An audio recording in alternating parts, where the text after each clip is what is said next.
I found my old phone today in a box that I had hidden away. Nostalgia trying to lead me astray. Maybe I'll unwrite some wrongs. I charged the battery again. Combinations, cause my passcode had changed. Open up and saw familiar names. Now I wonder where they've gone. Conversations with my dead friends. Messages from all my exes. I kinda think that this was best left in the past where it belongs. I feel an overwhelming sadness of all the friends I do not have left.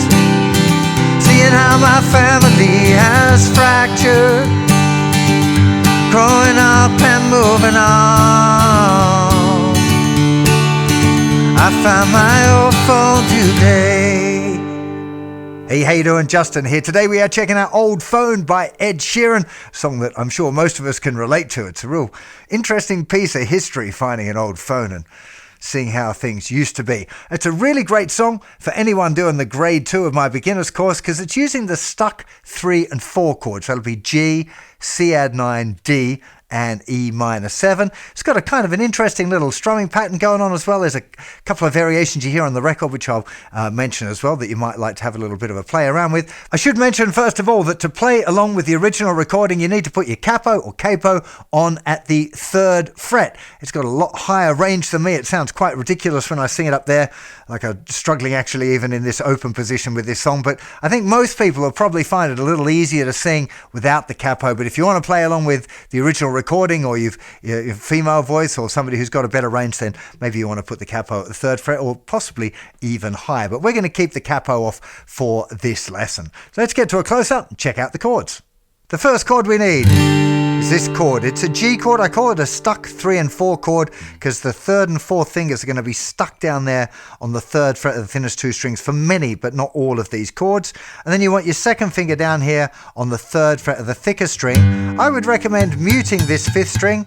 It is kind of more traditional maybe to add the 1st finger there at the 2nd fret, but I really like the sound of that personally, but you can do it if you like the sound of it more. It's perfectly legit. 3rd fret, mute, open, open, 3rd fret, 3rd fret. That's your G chord. The next chord you need is a D. Regular, bog standard kind of a D chord. So just keep that 3rd finger there stuck down and just move your 1st and 2nd finger over. You don't want to play the thicker string with this, but if you accidentally hit the 5th string, it doesn't sound too bad. But you definitely don't want to hit the thicker string. I think what most people do is they use their thumb to kind of reach over there to mute that thicker string. If you're doing my beginner course, I would suggest that you keep the thumb around the back of the neck and just try and avoid the string. The reason I suggest that you keep the thumb around the back is to build up this muscle, which will help you with bar chords and power chords and stuff later on. But the truth is, most people, most of the time, have that thumb dangling over to mute that thicker string there for the D chord. Next chord we need is a Cadd9. You're going to leave that 3rd finger down where it was, put little finger where it was originally on the thinner string, and your 1st and 2nd fingers are going down on the 3rd fret of the 5th string, the 2nd fret of the 4th string. So it's very much like this G. So you move those 2 fingers down, you end up with this chord Cadd9. It's not Cadd9, which a lot of people say. It's Cadd9. You're adding the 9th note of the scale. 1, 2, 3, 4, 5, 6, 7, 8, 9. Okay, really nice sounding chord that. But you can substitute it for just a regular C. When you see a C, you can play a Cadd9 most of the time. It's going to sound pretty cool. But the other one that we need for the chorus is an E minor 7. And you can see there from the C or from the G, wherever, we're still sticking our 3rd and 4th fingers there on the thinner strings. But 1st and 2nd fingers move to the positions for a regular E minor. That's the 2nd fret of the 5th string and the 4th string. So open, 2nd, 2nd, open, 3rd fret, 3rd fret. Now let's go through the chord progressions. So starting on the G, I found my G chord today. 2nd bar. In a box that I had D chord away. For 2 bars again. Nostalgia trying to see me away. Maybe I'll unwrite some G to D. So we had 2 bars of G, 2 bars of D, 2 bars of C, then 1 bar of G, 1 bar of D. Let me do that one more time for you. I found my G chord today in a box that I had decored away.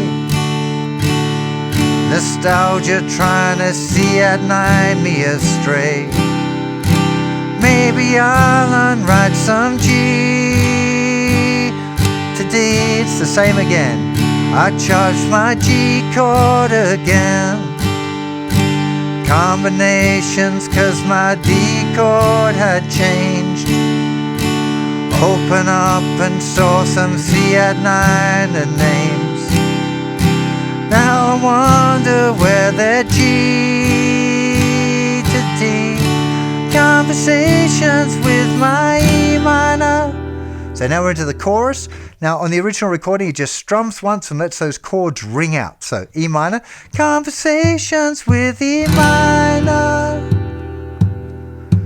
Messages from all my C at 9. I kinda think that this was G chord. In the past where it goes to D. Then we're back. I feel an overwhelming E minor of all the friends I do not see at 9. Seeing how my family has G chord. Growing up and moving D. And then it's going to verse 2. And so on. The instrumental section, the OO part is over the E minor, C, G, D chord sequence. But it's just a really, really nice, simple song. 2 chord progressions for your verses and your choruses, and they're kind of similar, especially if you're working on these stuck 3 and 4 chords. A really, really lovely song to add to your repertoire. Now, the first step would be learning the chords. Then I'd recommend that you spend a bit of time changing the chords and just working on keeping the strumming consistent. Because what you don't want to do is learn a fancy strumming pattern and go, I found my old phone today in a box that I had hidden away. Nostalgia trying to lead me. It just doesn't work, right? Much better to be playing a simple strumming pattern and playing it well and not having these kind of funny pauses. It sounds musical then, people would sing along, right? So make sure that you can play the chords with a consistent, simple rhythm before you start trying to do anything else. And a song like this, you could experiment. If you're just learning and you just only know a few strumming patterns, you could definitely be experimenting with just using whatever strumming patterns you know.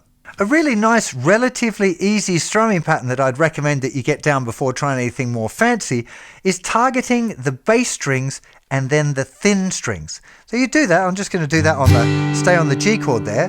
You go bass, chord, bass, chord. So I'm strumming, but I'm just targeting the thicker strings, not necessarily one individual note, just the thicker strings and then the thinner strings. 1 and 2 and 3 and 4 and 1 and 2 and 3 and 4 and 4. So just thicker strings, you're not trying to target, it's not like a country thing, but it is kind of a country thing. Bass, chord, bass, chord, bass, chord. Now of course when you go to the D, you're targeting the D, the 4th string. You might accidentally hit the 5th string. It's going to be okay. Because you're just kind of targeting strings rather than a very specific string. You can work on later on picking out specific strings, but for this one I don't think you really need to. But it's a great exercise before you do anything more fancy, because it actually sounds pretty close to the original already, this, if you do it this way. So having bass, chord, bass, chord, bass, chord, bass, chord, bass, chord, bass, chord. To D.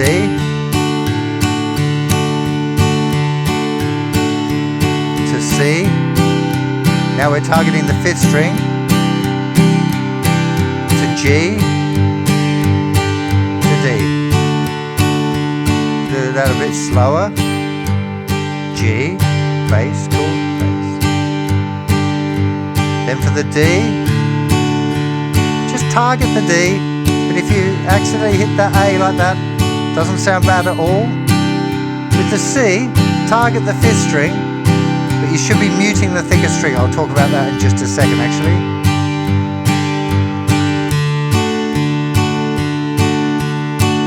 Now with the D chord, I definitely seem to be targeting that note a little bit more accurately, but I have been practicing targeting strings with strumming for rather a long time now, so it's kind of hard for me to be lax with it, but it doesn't matter for you. But one thing actually I forgot to mention, on the Cadd9, when you're playing that chord, use the tip of that 2nd finger to touch the thicker string. So that way when you're targeting the 5th string, if you accidentally hit the 6th string, the thicker string there won't ring out, so it'll sound a little bit tighter. So it's a good little tip on that.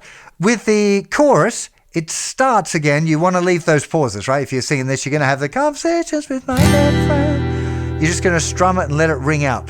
Make sure you're keeping the beat though, right? So you should be tapping a foot or bobbing your head or doing something, because it's conversations with my dead friend. 3, 4, 1, 2, 3, 4, 1, 2, 3, 4, 1, 2, 3, 4, 1, 2, 3. It's not just like a random amount. He's not just stopping while he sings, right? He's keeping the beat and he's singing with the beat in mind, like singing notes to the rhythm of the beat. So it sounds, even if you're just hearing him singing, you're feeling the rhythm anyway. So don't be one of those people who just thinks it's just some random amount of time that you hold it for. You've got to keep the rhythm on.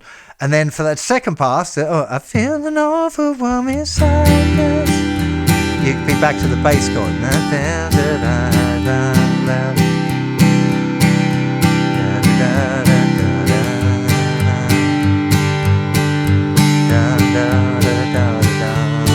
It's a really lovely rhythm to get used to. It does take a bit of practice, like most things that sound good on guitar. The more practice you do on it, the better it's going to sound. And when you first try it, it'll feel difficult. You'll be like, oh, I'm not sure I can do this. But just stick with it, you know, a bit of perseverance, a little bit of determination, consistent practice. You'll ace it in no time. It's a really effective one. It's kind of a country thing. And I think that the original recording is not that far off that. It's just adding a little bit of an upstroke. But if you're already doing down, down, down, down, down, down, down, down, down, up, down, up, down, up, down, up, down, you're already doing those upstrokes. Because if you're doing down, down, there's an up in between, right? So I think the original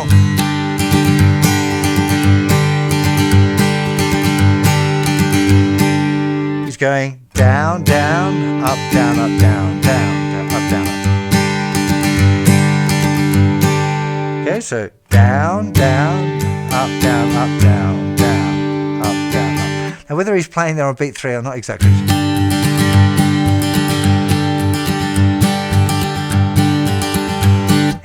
He might be and he might not be. I think in the beginning he's not. So it's going to be going bass, chord, up, down, up, 1, 2, 3, and 4, and 1, 2, 3, and 4, and 1, 2, 3, and 4, and 1, 2. Now I've fallen into this little trap of counting ands because it's easier, whereas it's really 1 and 2 E and a 3 and 4 E and a 1 and 2 E and a 3 and 4 E and a bass, chord, bass, up, down, up, bass, chord, bass, up, down, up.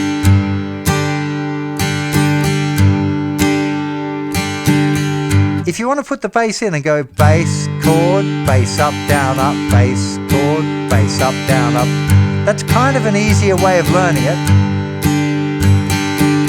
And then just leave that second bass off. Bass, up, bass, down, bass, up, down, up, bass, down, bass, up, down, up, or bass, down, bass, up, down, up, bass.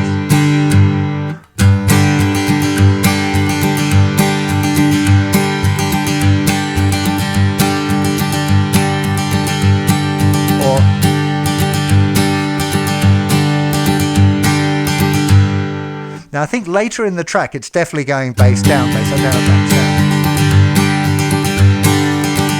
It's a little bit more of a kind of a train thing, and I'm very certain I hear an extra overdubbed acoustic guitar going.